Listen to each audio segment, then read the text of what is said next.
Sabe, quando a gente pensa no mundo antes de 1492, muitas vezes a imagem que vem à cabeça está incompleta.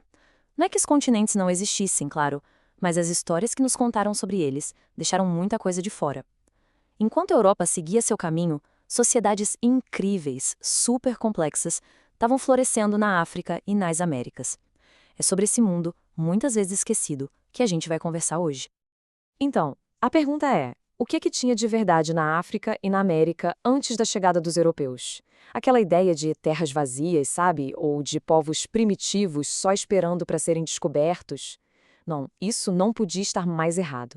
O que a gente vai ver aqui é uma história de muita inovação, de sociedades riquíssimas e de um conhecimento que, olha, vai com certeza mudar a forma como muita gente enxerga o passado.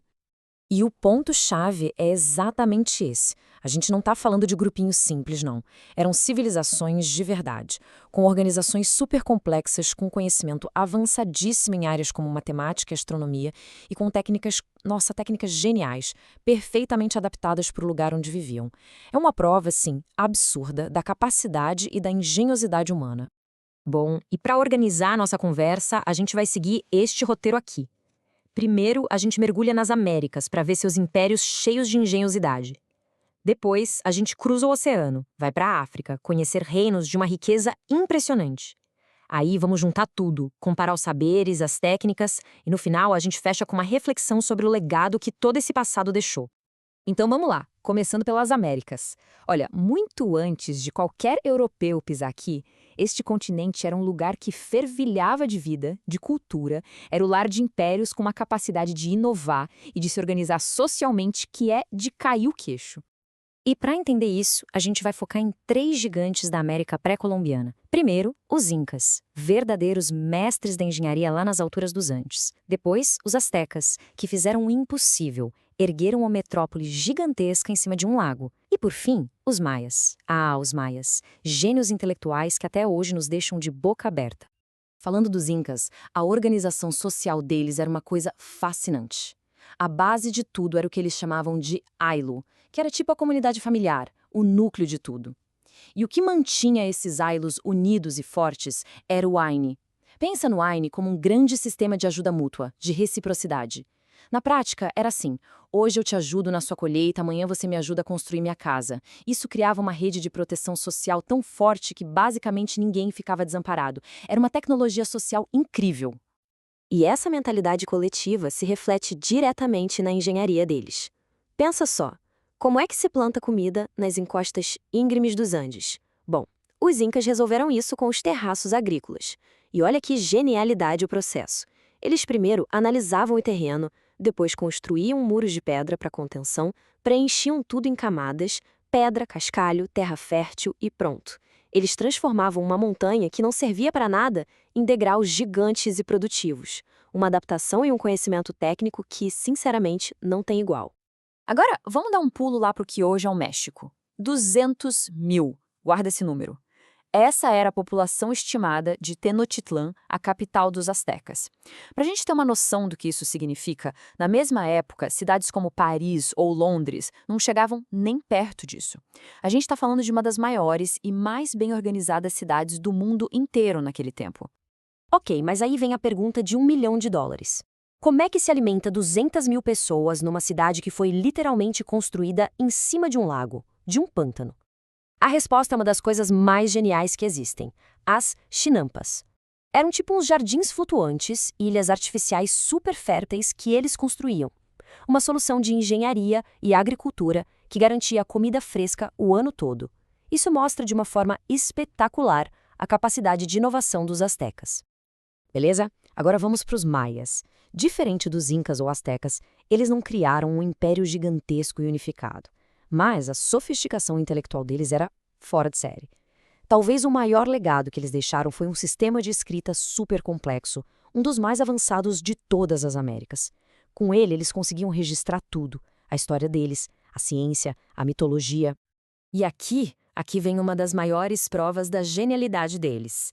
Pensa num conceito que mudou a matemática para sempre: o número zero. Pois é, Os maias desenvolveram essa ideia sozinhos, de forma independente de qualquer outra civilização no mundo.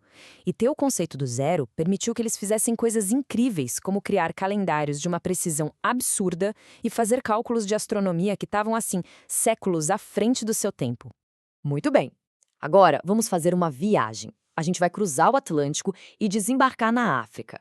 E olha, assim como a gente viu nas Américas, a África, antes da chegada dos europeus, era um continente vibrante, cheio de grandes impérios, com rotas comerciais super movimentadas e centros de conhecimento que eram referência no mundo. E vamos começar por um gigante, o Império do Mali, ali na África Ocidental. A riqueza deles era algo lendário. E de onde vinha tanto dinheiro? De uma localização, digamos, muito estratégica. Eles controlavam o comércio de duas das coisas mais valiosas do mundo na época: ouro, que vinha do sul, e sal, que valia tanto quanto ouro e vinha do deserto do Saara. Essa combinação transformou o Mali num dos lugares mais ricos do planeta. E se alguém duvidava dessa riqueza toda, a dúvida acabou com a peregrinação do imperador Mansa Musa a Meca em 1324. Imagina a cena, uma caravana com dezenas de milhares de pessoas, carregada de ouro. Ele distribuiu tanto, mas tanto ouro por onde passou, especialmente no Cairo, que ele sozinho causou uma crise de inflação que durou mais de uma década. Foi assim que o mundo inteiro ficou sabendo: o Império do Mali era uma potência de verdade. Mas olha que interessante, a riqueza do Mali não era só o ouro. Mais de 700 mil, esse é o número de manuscritos de livros que as bibliotecas de Timbuktu, uma das cidades mais importantes do Império, chegaram a ter. Timbuktu era um centro de conhecimento, um polo intelectual, com universidades famosas como a de Sankore, que atraía gente do mundo todo. Descendo um pouco no mapa do continente, a gente encontra o Grande Zimbábue. O nome já diz tudo, significa Grande Casa de Pedra. E não é exagero.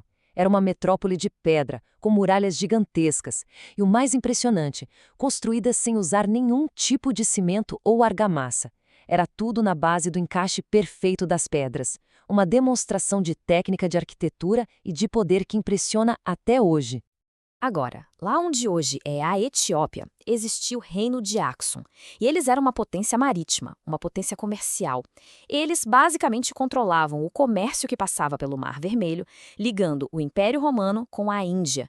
Pensa neles como um hub global daquela época. Eles eram tão sofisticados que tinham sua própria moeda, seu próprio sistema de escrita, os géis, e uma engenharia fantástica, como as famosas igrejas que foram esculpidas numa única e gigantesca rocha. Ok, a gente viu exemplos simplesmente incríveis dos dois lados do Atlântico. Agora, vamos começar a juntar as peças. O que será que a gente aprende quando a gente compara as diferentes formas de organização social, os saberes e as técnicas que cada um desses povos desenvolveu? Olha só a diversidade só dentro das Américas. De um lado, você tinha o Império Inca, gigante, centralizado, com um governo forte que administrava um território imenso. Do outro lado, os maias, organizados em cidades-estado independentes, cada uma com seu próprio governante, que ora faziam alianças, ora guerreavam entre si. Ou seja, não existia uma fórmula única para se organizar. E uma pergunta importante: como é que todo esse conhecimento passava de geração em geração? Em muitas dessas sociedades, a chave era a tradição oral. E não pense que isso é algo simples. Figuras como os griots, na África, ou os amaltas, entre os incas, eram verdadeiras bibliotecas vivas. Eles não eram só contadores de histórias. Eles eram os professores, os historiadores, os guardiões da lei e da cultura do seu povo. Era um sistema de educação e preservação da memória extremamente sofisticado. E essa tabela aqui resume o ponto principal de tudo isso. Não existe um único jeito de ser uma sociedade avançada. Cada civilização encontrou as suas próprias soluções geniais para os seus próprios problemas. Os incas brilharam na organização social com o Aine e na engenharia dos terraços. Os astecas, mestres da organização urbana e da engenharia hidráulica com as tinampas.